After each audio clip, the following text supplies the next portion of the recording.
Podem sentar, meus irmãos.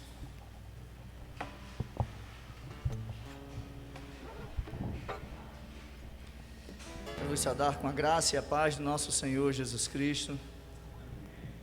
Amém? Bem, eu sei que a gente está de máscara aí, as vozes ficam presas dentro da máscara, né? Bom, irmãos, nós vamos abrir a palavra do Senhor no livro de Deuteronômio, capítulo de número 5, nós estamos estudando esse livro. Esse microfone não tem muito ganho, né? Agora ficou bom, melhorou. Capítulo 5, a partir do versículo 6, nós leremos o versículo 6 e depois do versículo 6 leremos do 12 até o versículo 15. Deuteronômio, capítulo de número 5, nós leremos os versículos 6 e depois leremos o versículo 12 até o versículo 15. Diz assim a palavra do nosso Deus: Eu sou o Senhor teu Deus, que te tirei do Egito, da casa da servidão. Versículo 12: Guarda o dia de sábado para o santificar, como te ordenou o Senhor teu Deus. 6 dias trabalharás e farás toda a tua obra, mas o 7º dia é o sábado do Senhor teu Deus. Não farás nenhum trabalho, nem tu, nem teu filho, nem a tua filha, nem o teu servo, nem a tua serva, nem o teu boi, nem o teu jumento, nem animal algum teu, nem o estrangeiro das tuas portas para dentro, para que o teu servo e a tua serva descansem como tu. Porque te lembrarás que fostes servo na terra do Egito, e que o Senhor teu Deus te tirou dali com mão poderosa e braço estendido, pelo que o Senhor teu Deus te ordenou que guardasses o dia de sábado. Vamos orar mais uma vez?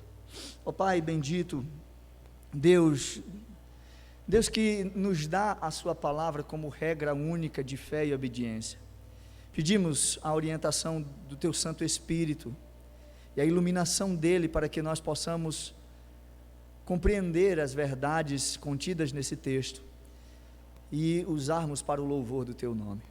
Pedimos a direção do Senhor e a bênção do Senhor em nome de Jesus. Amém. Desde quando o mundo passou a ser entendido na mente do ser humano, dias foram tidos como sendo especiais para a sua vida. Nós guardamos e colocamos na nossa agenda dias por acharmos que há importância de nos lembrarmos dele. Quem não gosta de ser lembrado no dia do seu aniversário? Todos nós, o mínimo, que gostamos que aconteça nesse dia é que pelo menos as pessoas mais próximas de nós nos liguem ou nos procurem para dar as felicitações, embora nós saibamos que cada dia que nós passamos, cada aniversário que nós comemoramos, menos dias teremos para viver na terra. Eu não entendo bem a ideia da comemoração, mas há uma forma de comemorar, e é óbvio, porque nós estamos vivos. Outros dias são importantes, nós guardamos no nosso calendário dias, por exemplo, como o da independência do nosso país. Nós guardamos dias, por exemplo, como o da proclamação da República do nosso país.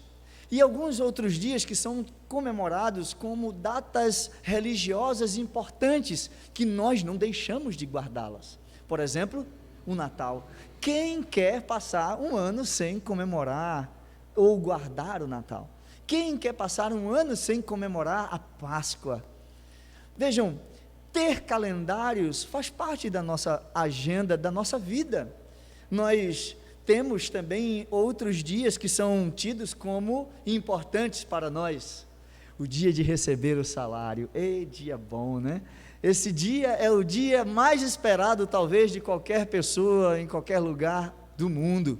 Nós esperamos sempre aquele dia em que aquele dinheirinho vai entrar lá na nossa conta. Mas também tem o dia da feira, né? O dia da feira também é muito importante, né? É o dia em que nós compramos os mantimentos para a nossa casa. E tem o dia da feira, não é qualquer dia que a gente vai fazer feira. A gente faz a feira geralmente quando a gente emenda com a ideia de que recebeu o salário. E geralmente a gente não gosta de fazer feira no dia de semana. Por quê? Não, porque durante a semana os preços são altos. E nós deixamos para fazer a feira geralmente na sexta, no sábado ou no domingo, porque são os dias onde as feiras realmente são instaladas. Há dia para tudo. Percebam, nossa mente ela é trabalhada funcionalmente em questões de datas, de dias, de programações. Moisés está falando exatamente sobre isso aqui nesse texto. Moisés está falando de uma agenda estabelecida por Deus, de uma ordem de Deus para guardar na nossa agenda um determinado dia. E há uma razão para que Deus desse essa ordem e estabelecesse esse mandamento. Hoje, queridos, infelizmente, nós temos um problema muito grande em guardar esse mandamento como sendo algo que precisa ser colocado na nossa agenda. E aí eu não estou falando da Igreja Presbiteriana Memorial do Curado 4. Eu estou me referindo a pessoas que não compreendem de fato a importância desse mandamento. E também eu não estou me referindo apenas aos não cristãos, porque o não cristão muitas vezes não entende e nunca leu a Bíblia, e não entende porque os crentes guardam um determinado dia. Mas eu estou me referindo aos próprios crentes que têm dificuldade em assumir esse mandamento como sendo algo, uma ordem estabelecida por Deus, inclusive sobre uma afirmação equivocada de que o Senhor Jesus é o Senhor do sábado. E o que é interessante, quando nós olhamos para as Escrituras, é que essa dificuldade de assumir esse dia, o negócio está alto, né? O negócio está sério, né? Mas vamos continuar. Vocês estão me ouvindo bem?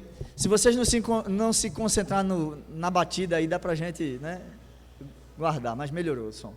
Então, irmãos, vejam, quando nós observamos essa questão, essa dificuldade, inclusive nos próprios cristãos, ela acontece exatamente por conta de alguns interesses pessoais que nós temos.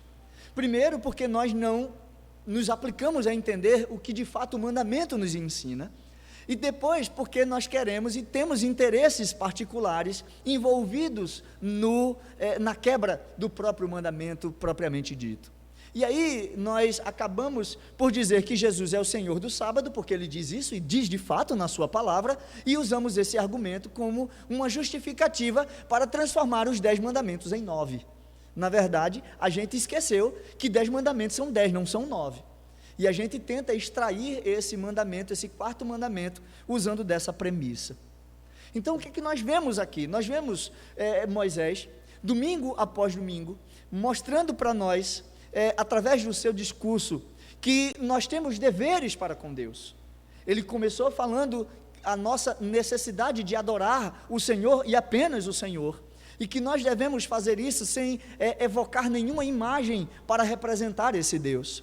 Depois ele explica a forma como nós devemos fazer essa adoração ao Senhor, e chega ao cume de mostrar que nós, como verdadeiros adoradores, carregamos esse nome do Senhor por onde nós passamos, porque na hora em que nós participamos desse culto, nós recebemos a bênção do Senhor, e essa bênção é colocada sobre nós, e ao ser colocada sobre nós, nós carregamos o nome do Senhor, que é o que de fato significa o terceiro mandamento. E o desfecho dessa primeira parte, ou da primeira tábua da lei, na verdade, dessa parte do discurso de Moisés, é com esse mandamento, mostrando para nós algumas questões que nós observaremos aqui nessa noite. A primeira que eu quero tratar com vocês é por que nós precisamos entender que esse dia deve ser guardado. Vejam, há uma necessidade de nós guardarmos o dia, mas para que nós temos essa necessidade de guardar este dia em 7? Segundo, nós precisamos entender como nós devemos guardar esse dia, visto que é uma confusão muito grande de pessoas, inclusive extremismo, e extremistas demais, mostrando coisas que a Bíblia não fala acerca da guarda desse dia. Terceiro, nós veremos algumas perspectivas daqueles que olham para esse mandamento, guardam e esperam nele alguma coisa. E isso é de fato algo que nós devemos olhar e guardar quando olhamos para esse mandamento. Em quarto lugar, nós tentaremos entender o porquê nós devemos guardar um dia em 7. Então, o nosso tema de hoje é o quarto mandamento, uma expectativa da eternidade. Essa é a ideia que o mandamento passa para nós. O quarto mandamento é uma perspectiva da eternidade. Mas respondendo aquelas perguntas, porque elas farão com que nós entendamos melhor esse mandamento. Então, a primeira pergunta é: para que eu devo guardar um dia em 7? Se você olhar para o texto, você vai ver a seguinte expressão: guarda o dia de sábado para o santificar, como te ordenou o Senhor teu Deus. Então, para que eu devo guardar o dia de sábado? Bom, essa parte aqui é apresentada de maneira muito clara, não existe muita arrudeio, a gente nem precisa fazer arrudeio com relação ao mandamento.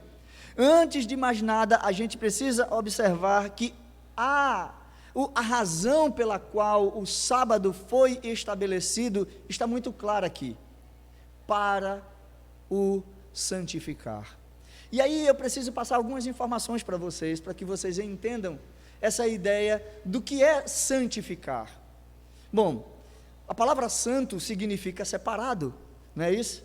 Então, quando a gente está falando de santificar o dia de sábado, a gente está falando de quê?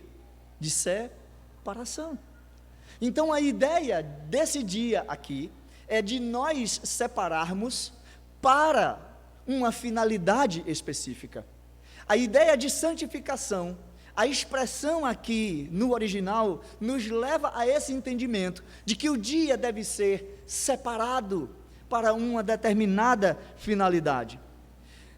Quando nós olhamos aqui para essa expressão em Deuteronômio, e comparamos essa expressão, inclusive com a de Êxodo, capítulo 20, versículo 8, até o versículo 11, que é quando Moisés recebe as tábuas da lei e transmite essa lei, entende essa lei.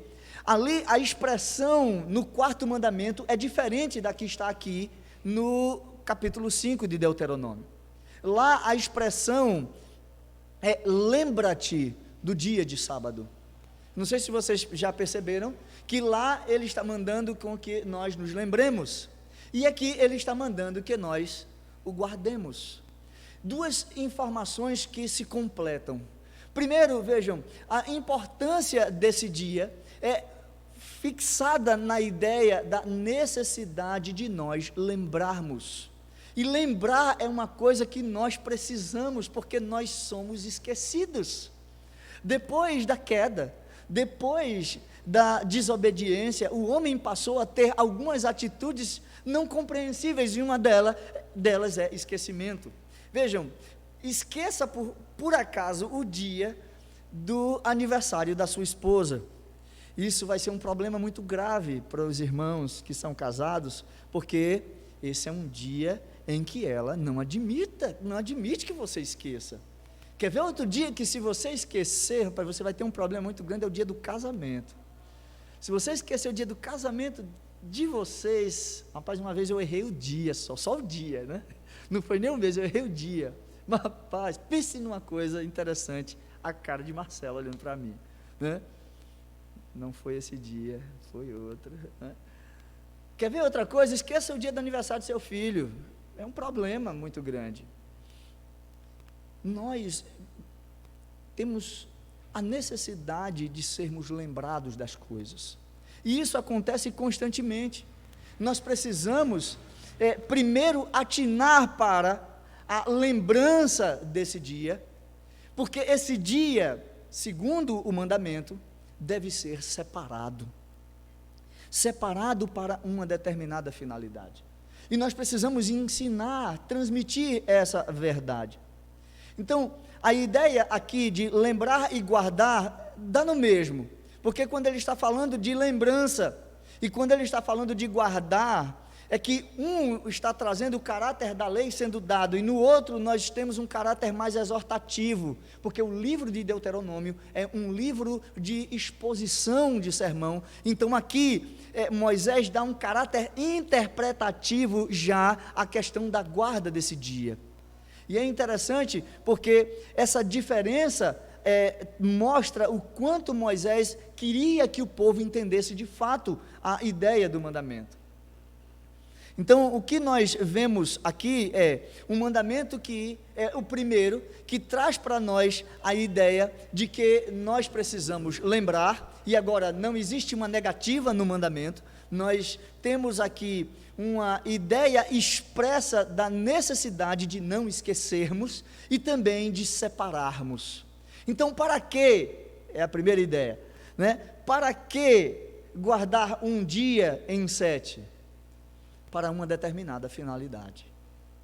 Nós precisamos entender que lembrar e separar esse dia é a razão pela qual esse mandamento é dado. Segundo, como guardar esse dia? E o texto nos diz também essa informação no versículo de número 13. Olhem aí, ele diz: 6 dias trabalharás e farás toda a tua obra. Então, a resposta para essa pergunta também é simples. Como eu devo guardar esse dia? Primeiro, eu tenho que entender a premissa que está antes do mandamento, né? Ele diz: 6 dias trabalharás. E aqui é interessante a gente parar para pensar que Deus estabelece o trabalho como sendo algo bom para a humanidade. Deus dá uma ordem aqui. Porque aqui no mandamento está expresso a ideia do trabalho. Ele diz: 6 dias trabalharás e farás toda a tua obra. Deus está dizendo que nós devemos trabalhar, que nós devemos laborar, que nós devemos labutar para ter o nosso sustento e ter as coisas necessárias dentro de nossa casa. Mas, versículo 14, o 7º dia é o sábado do Senhor teu Deus. Vejam que essa conjunção adversativa aqui, mas, é importante porque mostra para nós a importância de que nós trabalhamos por 6 dias e o Senhor, por causa do Senhor, nós não trabalhamos no 7º dia. Então, como eu devo guardar esse dia? Separando ele e não trabalhando nele. É isso que o texto diz. A gente não precisa envolver mais coisas. Agora, a pergunta que talvez esteja aí maquinando na sua cabeça é: tá, mas então o que eu posso fazer nesse dia? Porque essa é a discussão do mandamento. Essa foi a discussão do século 17, essa foi a discussão puritana da história, essa é a discussão que acontece no neopuritanismo, inclusive, dos dias atuais. A questão é, como nós separamos um dia em 7 para poder viver para uma determinada finalidade? E que finalidade é essa? Primeiro a gente tem que entender que o dia é para o Senhor, não para nós. Se a gente parar para observar direitinho, a gente vai ver que o dia de sábado, ele foi estabelecido pelo Senhor, para o próprio Senhor, e nós fomos incluídos nesse dia como um ato de graça. Mas a gente acha que guardar o dia do Senhor é apenas uma obrigação que nós devemos cumprir, simplesmente porque Deus estabeleceu isso como ordem. Não. Nós vamos ver isso um pouquinho mais lá na frente, lá no livro de Hebreus. Mas vejam, queridos, Deus está dizendo que a forma de guardar esse dia é não trabalhando. Então eu não posso fazer mais nada nesse dia. Vejam, um judeu, ele é tão criterioso nesse aspecto, que os hotéis, ou pelo menos a maioria dos hotéis lá em Israel, eles têm 2 elevadores, né? Um elevador, ele passa de andar em andar, parando em todos os andares. Por quê? Porque para o judeu, até apertar o dedo no andar que ele precisa chegar, é violação do dia do sábado. Então, ele tem um elevador que ele não precisa apertar andar nenhum, ele simplesmente chega, entra no elevador e ele vai parando de andar em andar. Mas quando, e como nós sabemos que existem sempre aqueles mais apressados, né? No mundo existem os mais apressados, para não quebrar o dia de sábado, o que é que ele faz? Se tiver uma pessoa do lado, o outro elevador, você escolhe, né, os andares que você quer, para poder ficar nele, né? Então ele pede para a pessoa, você pode colocar eu aí nesse andar número tal? E aí ele pede para alguém apertar o botão para que ele vá para aquele andar, sem ter que parar, andar por andar, no hotel em que ele estiver hospedado. Veja que nível de entendimento algumas pessoas têm no que diz respeito à lei do Senhor. Quando a gente vai olhar para as Escrituras, a gente vai ver que Jesus foi criticado no dia de sábado. E ele dá respostas acerca do dia de sábado. E Jesus mostra para nós a importância do dia de sábado, mas ele diz o que deve ser feito nesse dia de sábado, como eu devo guardar esse dia de sábado. Eu devo separar ele para um fim específico. E que fim específico é esse? É buscar a presença de Deus, estar na presença de Deus, fazendo com que minha comunhão com Deus seja reestabelecida novamente. Então o dia era um dia para que o povo se reunisse na presença do Senhor. Então a guarda desse dia não quer dizer que eu não posso fazer absolutamente mais nada que não ser me concentrar em estar na igreja ou fazendo algo no que diz respeito à questão religiosa. O dia ensina para nós o que nós devemos fazer, sim. Eu devo me abdicar de trabalhar nesse dia. Mas como é que eu faço para me alimentar nesse dia se eu não colocar comida no meu prato? Se eu não fizer algumas outras atividades que são cruciais para eu passar um dia bem? Então tem pessoas que exageram na questão da interpretação desse mandamento e trazem à tona coisas que a própria palavra do Senhor não nos diz.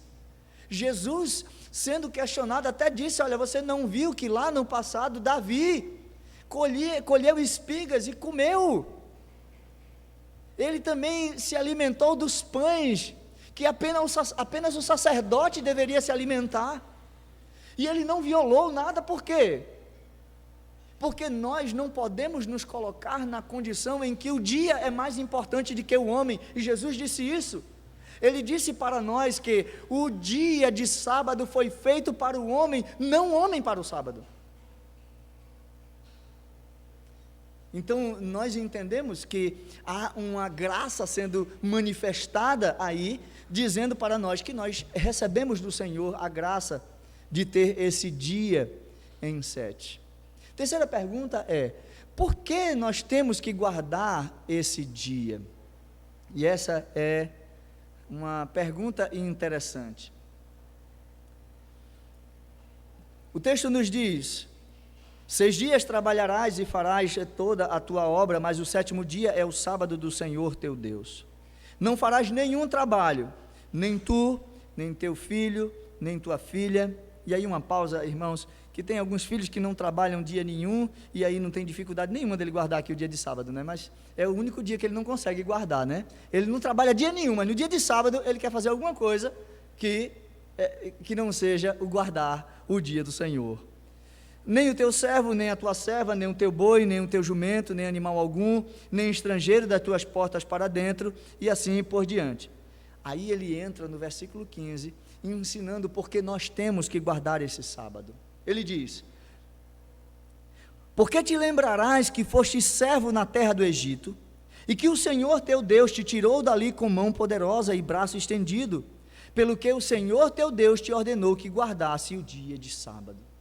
Então aqui nós temos o porquê, porque nós explicamos para quê. Agora nós vamos entender o porquê nós temos que guardar esse dia. Bom, em primeiro lugar, os dias da semana, quando o povo estava cativo na terra do Egito, quando estava como escravo na terra do Egito, e ele passou pelo menos lá por 430 anos, mais ou menos, ali na terra do Egito, os dias da semana não eram como os nossos dias da semana. O egípcio, eles tinham 10 dias que compunham a sua semana. Então, eles tinham uma semana um pouco mais pesada, mais agressiva do que nós temos nos dias de hoje. Então você imagina passar 10 dias trabalhando para que uma outra semana fosse recomeçada. Então entenda logo o que é que Deus está fazendo aqui. Porque te lembrarás que foste servo na terra do Egito, e que o Senhor teu Deus te tirou dali. Veja o que é que Deus está dizendo. Antes vocês viviam num mundo onde a escravidão era que tomava conta da vida de vocês.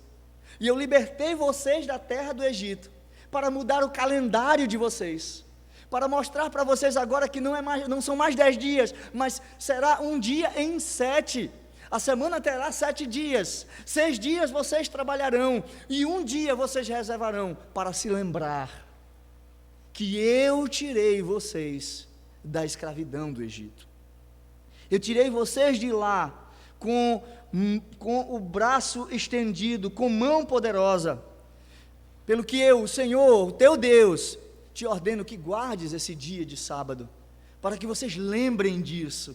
Lembrem, quando vocês estiverem comemorando o sábado, vocês estão comemorando a liberdade de vocês.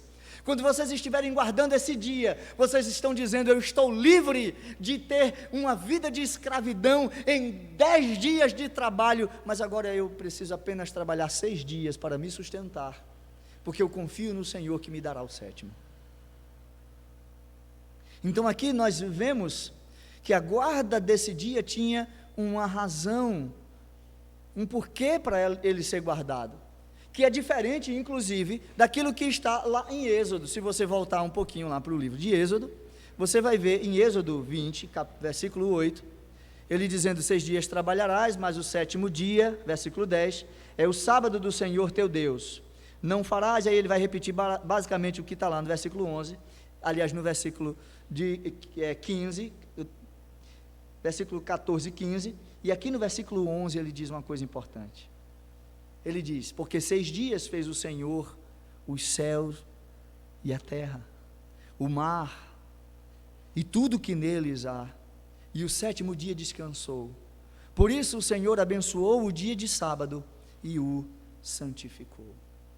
Vejam que Moisés trata de uma maneira diferente lá em Êxodo, ou melhor, em Deuteronômio, diferente daqui de Êxodo. Mas na verdade ele não está aqui fazendo uma bifurcação de entendimento, pelo contrário, Moisés está fazendo um complemento da revelação, daquilo que Deus estava mostrando para o povo. Primeiro, Moisés, em Êxodo capítulo 20, ele mostra para nós que o Deus que fez os céus, a terra, o mar e tudo que nele há, descansou. Ele separou um dia para ele, não foi para nós, para ele, e descansou nesse dia. Vejam que Deus faz tudo em 6 dias. O que significa isso? Primeiro, que Deus, se quisesse, porque Deus não precisa de descanso, porque Ele é Deus, Ele poderia ter continuado fazendo outras coisas, mas Ele não o fez, por uma razão específica. Ele simplesmente quis descansar de toda a obra que Ele havia realizado. Então ele mostra para toda a criação, para toda a criatura, que ele, como Deus, descansou nesse dia e santificou esse dia para seu próprio deleite. E aí, esse mandamento, se você observar bem direitinho, ele é estabelecido como um mandamento perpétuo. Por favor, vá lá em Gênesis comigo.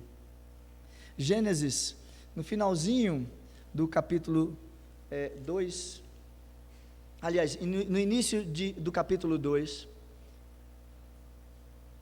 ele diz o seguinte no verso 1: assim, pois, foram acabados os céus e a terra e todo o seu exército, e havendo Deus terminado no dia 7º a sua obra que fizera, descansou neste dia de toda a sua obra que tinha feito, e abençoou o dia 7º e o santificou, porque nele descansou de toda a obra que como Criador fizera.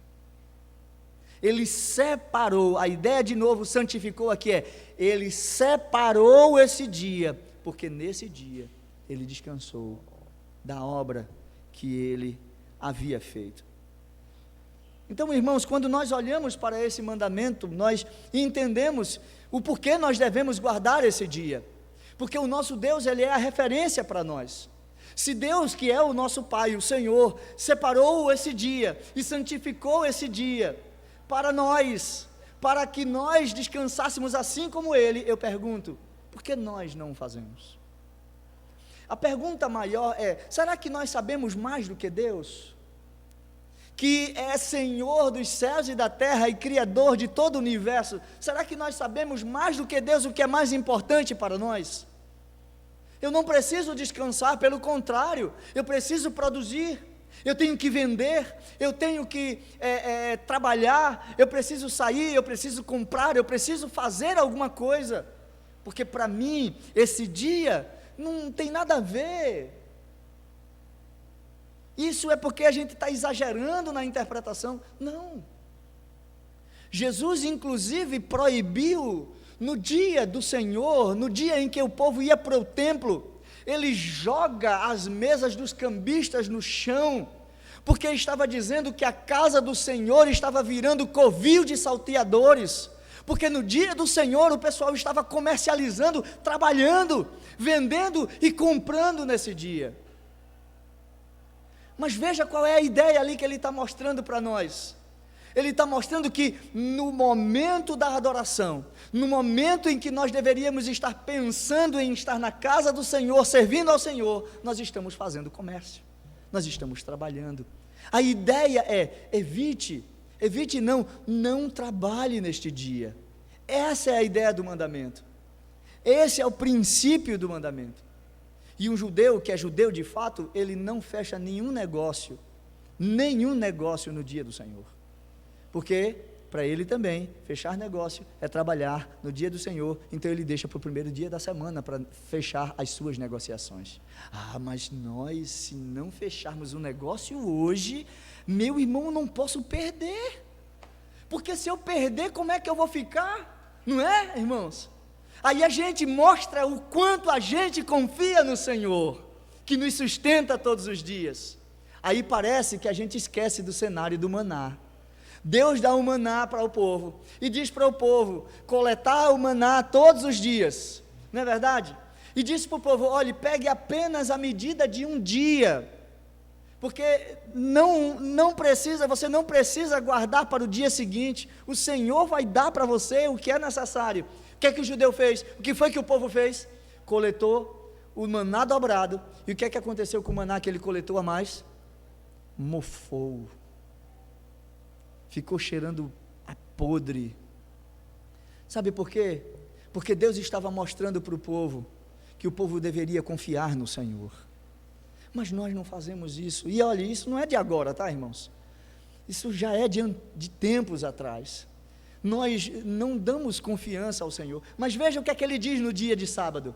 Ele diz que na sexta-feira, no sexto dia, o povo deveria fazer o quê? Coletar dobrado, para que eles tivessem mantimento também no dia de sábado, porque não era o dia de trabalhar, não era o dia de ir atrás de mantimento, porque o Senhor o sustentava o seu povo. Então, eu não estou aqui dizendo, irmãos, nem aqui querendo me meter nos negócios de ninguém, mas o mandamento está dizendo para nós que nós devemos confiar no Senhor, que o dia do Senhor é o dia de ser guardado, é um dia que deve ser separado, que nós não devemos trabalhar nesse dia.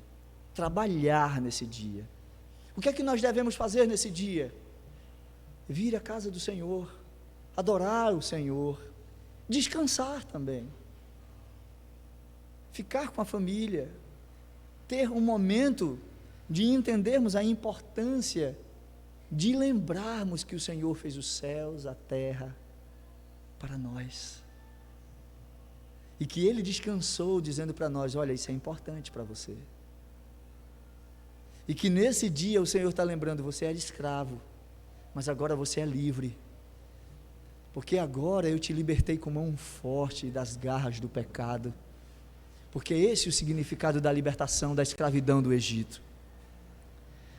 E que perspectiva, a última pergunta, nós temos ao guardar esse dia? Bom, irmãos, nós não guardamos o dia de sábado simplesmente porque o Senhor só mandou que nós guardássemos esse dia.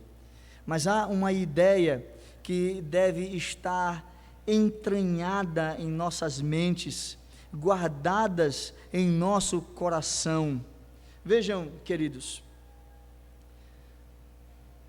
Hebreus capítulo 4, ele vai falar da entrada do descanso de Deus pela fé. Essa expressão, essa revelação dada pelo escritor aos Hebreus, é uma interpretação daquilo que aconteceu nos dias do povo lá no Egito. E eu quero ler esse texto com vocês. Ele diz: temamos, portanto, que, sendo-nos deixada a promessa de entrar no descanso de Deus, suceda parecer que alguns de vós tenha falhado. Porque também a nós foram anunciados as boas novas, como se deu com eles. Mas a palavra que ouviram não lhes aproveitou, visto não ter sido acompanhada pela fé naqueles que a ouviram. Então deixa eu fazer uma pausa aqui. Nós temos fé, se nós temos, nós precisamos crer e obedecer isso que está sendo dito. Porque para crentes foi dado esse dia, para ser obedecido. Terceiro versículo: nós, porém, que cremos, olha, entramos no descanso conforme Deus tem dito.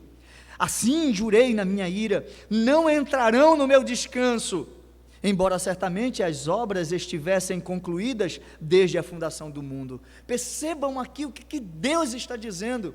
Ele está fazendo e remontando aquele cenário onde aquela primeira geração que saiu do Egito, morreu no deserto porque não deu ouvidos à palavra do Senhor, nem guardou a sua palavra no seu coração, e foram proibidos de entrar no descanso ou na terra que Deus havia prometido. E nenhum homem, além de Josué e Calebe, maior de 21 anos de idade, entrou na terra, a não ser esses dois homens. Por quê? Deram ouvidos à voz do Senhor.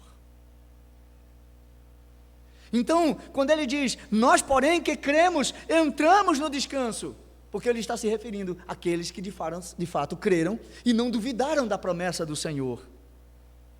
Versículo 4: porque em certo lugar assim disse no tocante ao sétimo dia,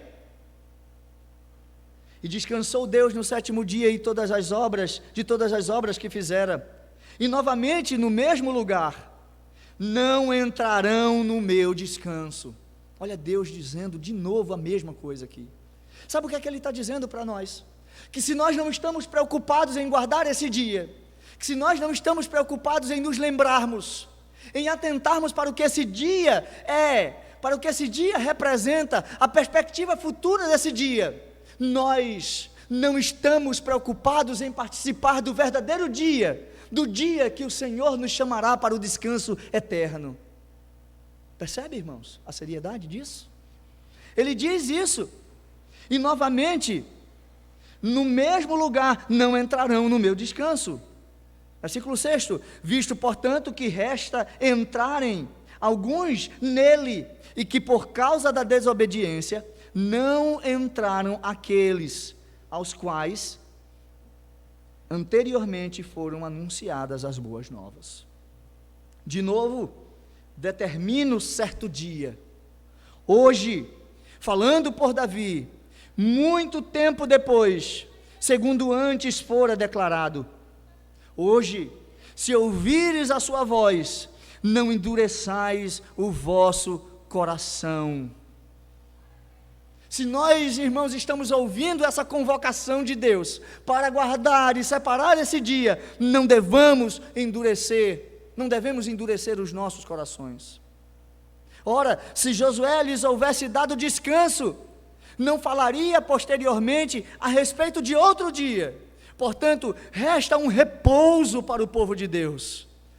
Vejam o que é isso, a promessa, a perspectiva futura. porque aquele que entrou no descanso de Deus, também ele mesmo descansou de suas obras como Deus das suas.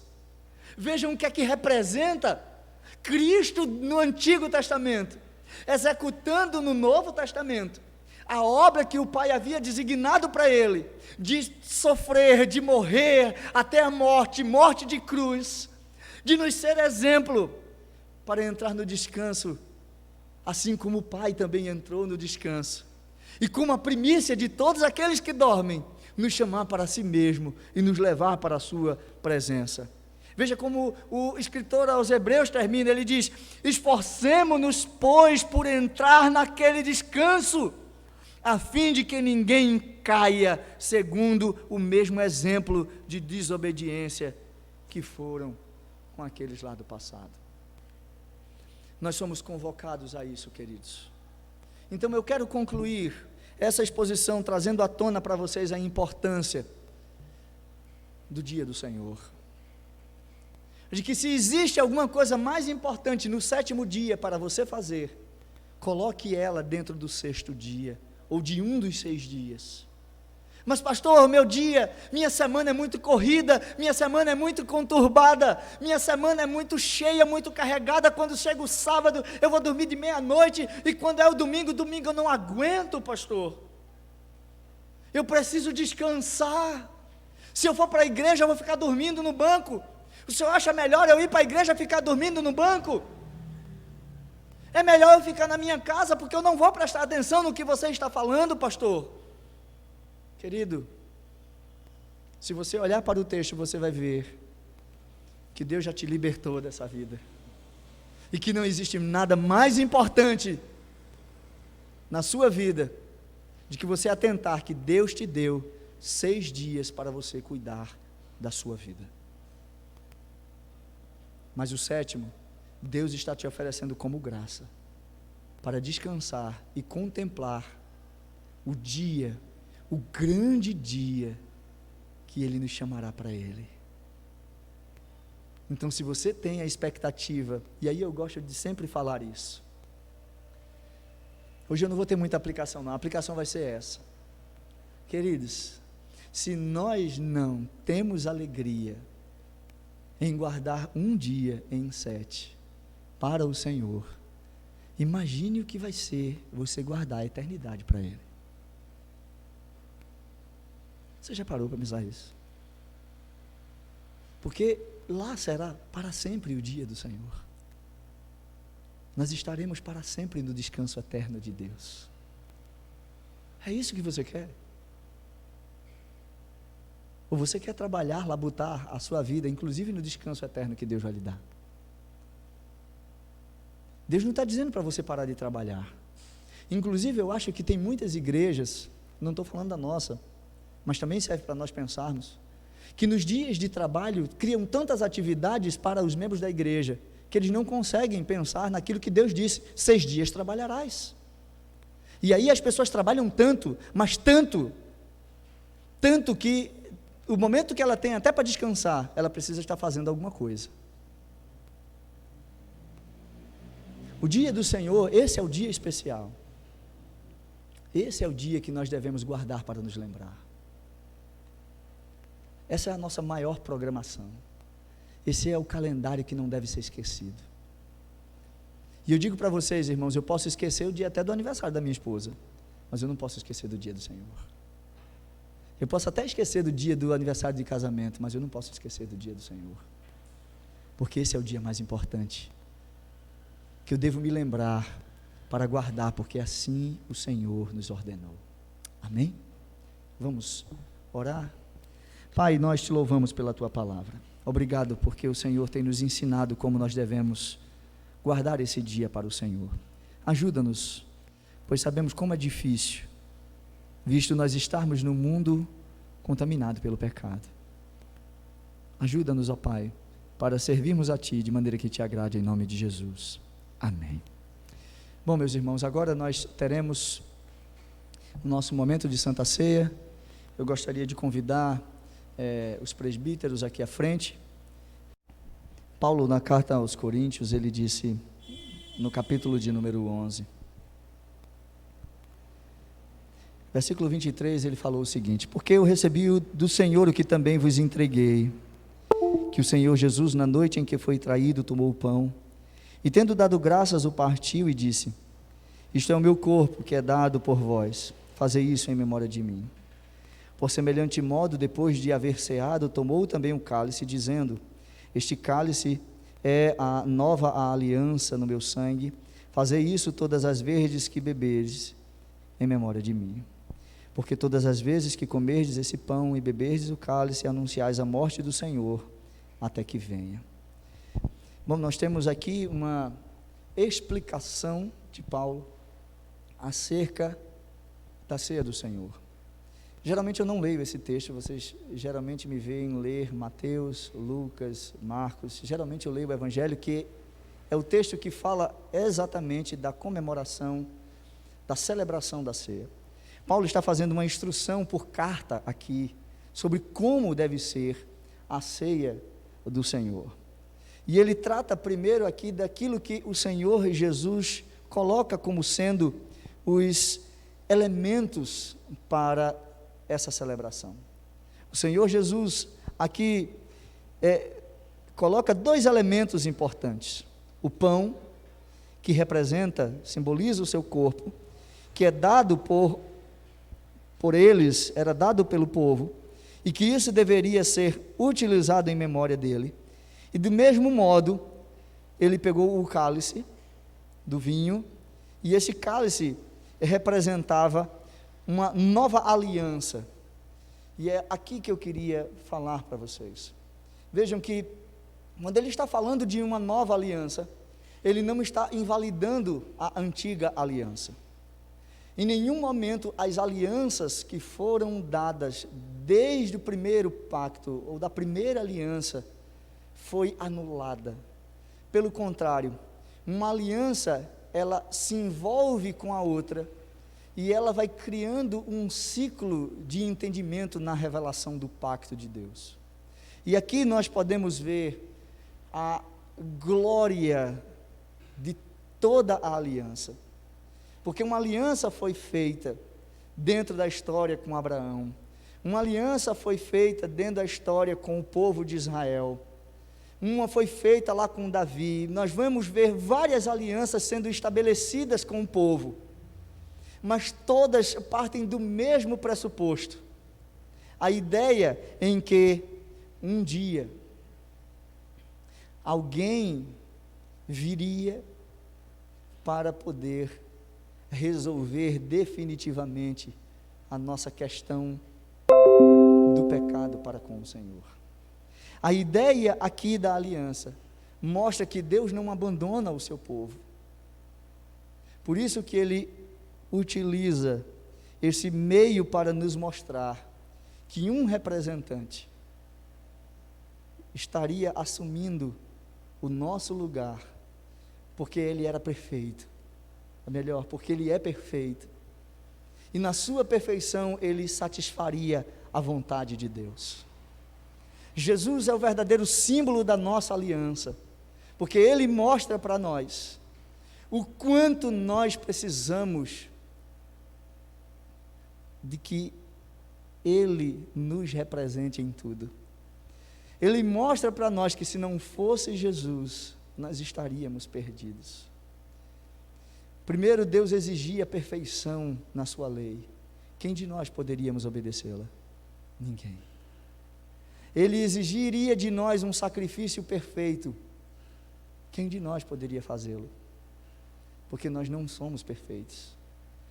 Então ele manda o seu próprio filho para morrer em nosso lugar, e é através da morte do nosso Senhor, do sacrifício do seu corpo, da sua carne, e o derramamento do seu sangue, que essa aliança, essa nova aliança é estabelecida. Mas o que é essa nova aliança? É o cumprimento das anteriores, porque antes um animal era sacrificado, mas agora o verdadeiro cordeiro, o Cordeiro de Deus, que tira o pecado do mundo, esse Cordeiro foi imolado de uma vez por todas. Por isso que nós não precisamos mais de sacrifícios, porque Jesus morreu de uma vez por todas para o perdão dos nossos pecados. Jesus derramou o sangue de uma vez por todas, para que nós não precisássemos mais levar essa oferta de sacrifício para o perdão dos nossos pecados. Essa nova aliança é estabelecida através de elementos que simbolizam o seu corpo e o seu sangue. O pão e o vinho. É óbvio que na ordem inversa, né?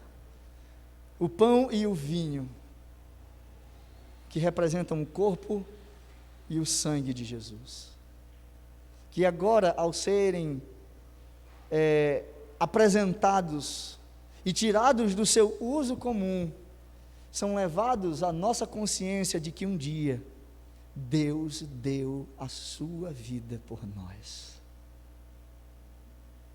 e que nós devemos nos lembrar disso e sermos gratos a Ele. Essa é a ideia que o texto nos diz. E Paulo chama a nossa atenção dizendo: mas quando vocês comerem e beberem deste cálice, vocês precisam entender que vocês estão anunciando a morte do Senhor até que Ele venha. Vocês estão anunciando que Jesus morreu, mas que Ele ressuscitou para a glória de Deus Pai.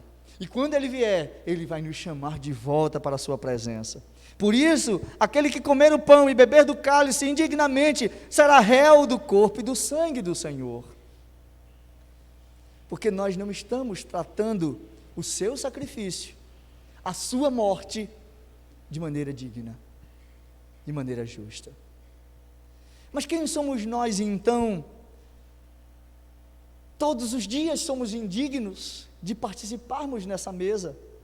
Por isso que Paulo recomenda no versículo 28, examine-se, pois, o homem a si mesmo, e assim coma desse pão, coma o do pão e beba do cálice. Pois quem come e bebe sem discernir o corpo, come e bebe juízo para si. Mas se nós confessarmos os nossos pecados, o texto lá de João diz que Ele é fiel e justo para nos purificar dos nossos pecados, nos purificar de toda a nossa injustiça e nos tornar mais alvos do que a neve. Então, queridos, que vocês lembrem na hora que nossos presbíteros estiverem passando com esses elementos, que esse pão e esse cálice e esse vinho são pão e vinho que simbolizam o corpo e o sangue do nosso Salvador, mas que há um sentido por trás deles, e que eles podem trazer para nós o entendimento de que o nosso Senhor deu a vida por nós.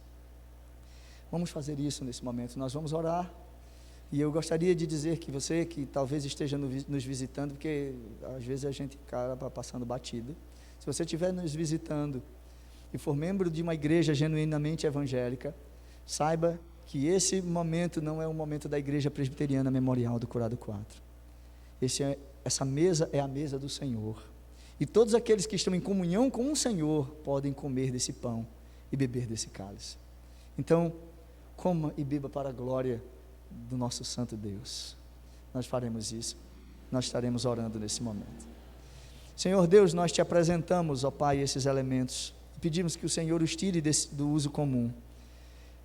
Abençoa, Deus, esse pão e esse vinho, e nós pedimos, ó Pai, que nós sejamos espiritualmente alimentados ao entendermos a mensagem que eles nos transmitem. É isso que nós te pedimos, ó Pai, em nome de Jesus. Amém.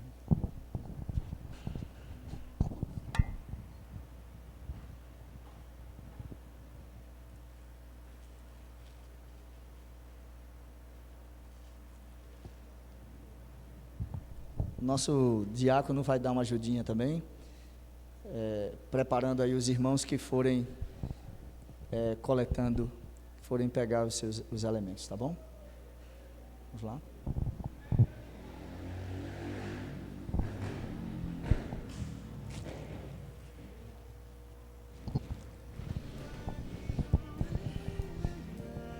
Quero lembrar a vocês que o presbítero estará colocando o pão na mão de vocês, tá? E o presbítero Carlos, quando passar com o cálice, escolha o cálice que você vai pegar e pegue-o. Não pegue e solte o cálice, para não ter problema com contaminação, tá bom?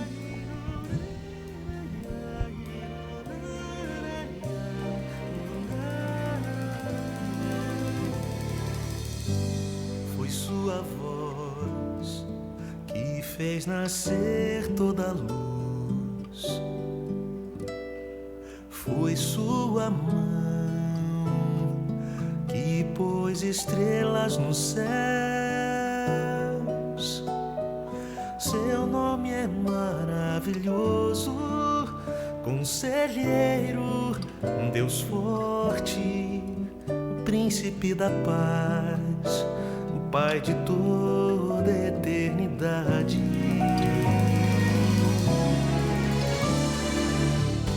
Foi seu olhar que a tantos trouxe o perdão.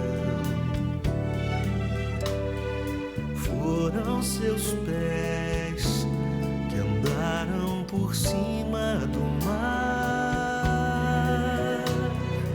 Ele abriu mão de sua glória, desceu do céu pra mudar toda a história para sempre. Quem sou eu pra não ver? Quem sou eu pra não crer? Quem sou eu pra detê-lo em meus limites? Quem sou eu pra mudar? Quem sou eu pra fugir? Quem sou eu diante dele? Quem sou eu? Todo sofrer ele tomou sobre si, e a nossa paz com sua morte comprou. Foram feridas e dores que nos trouxeram a vida, plena vida, vida sem fim. O seu querer sempre há de ser o melhor. Meu coração sempre há de ser seu lugar. Sua palavra ilumina e dirige todos os meus passos. O seu nome é Deus, poderoso Deus. Quem sou eu pra não ver? Quem sou eu pra não Meus irmãos, o Senhor Jesus tomou o pão, partiu e disse aos seus discípulos: comei dele todos, esse é o meu corpo, que foi partido por vós. Fazei isso em memória de mim.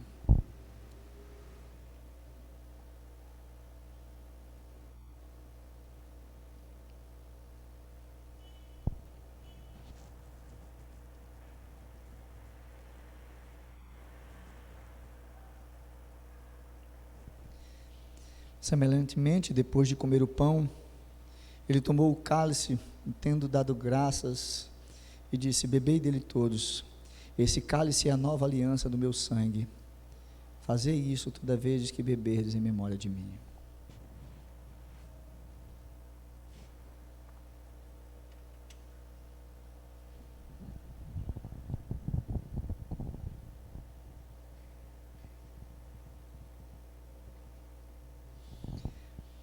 Senhor Deus e Pai, nós te agradecemos pela morte do teu Filho Jesus naquela cruz, por Ele ter derramado o seu sangue, por Ele ter sido moído pelos nossos pecados. E nós nos lembramos agora, ao comemorarmos como Ele nos ordenou, no partir do pão e do beber do cálice. Obrigado, Senhor, porque nós temos uma esperança quando nós realizamos isso, porque nós sabemos que um dia nós estaremos ceando para sempre com Ele e Ele conosco. Nós estaremos no dia do Senhor, bebendo e comendo na presença do nosso Salvador. Obrigado, Senhor, porque Tu nos mostra, através desses símbolos, através dessas coisas, que algo maior nos espera. A nossa presença, ou melhor, a nossa vida diante da Tua presença. Obrigado, Deus. Abençoa os Teus filhos, guarda-os, ó Pai, na Tua santa presença. Fortalece-os para que eles estejam sempre com a mente voltada para atender e atentar para a voz do Senhor. Dá uma semana de paz à Tua igreja, dá uma semana de descanso aos meus irmãos, e ajuda-nos, fortalecendo-nos e dando-nos a Tua bondade e misericórdia, a Tua santa presença sobre nós. É isso que nós Te pedimos e Te rogamos no nome de Jesus Cristo. Amém. Fiquemos de pé, irmãos, vamos receber a bênção do Senhor.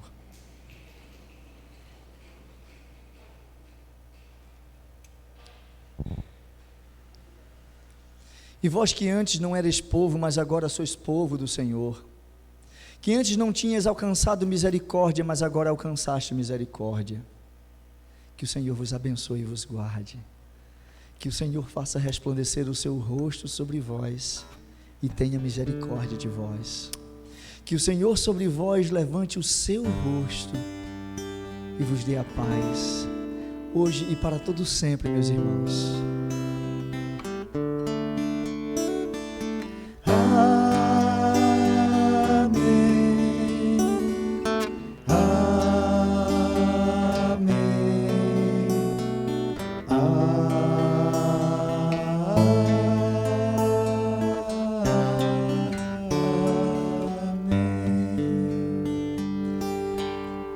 Os irmãos podem sentar, Deus os abençoe.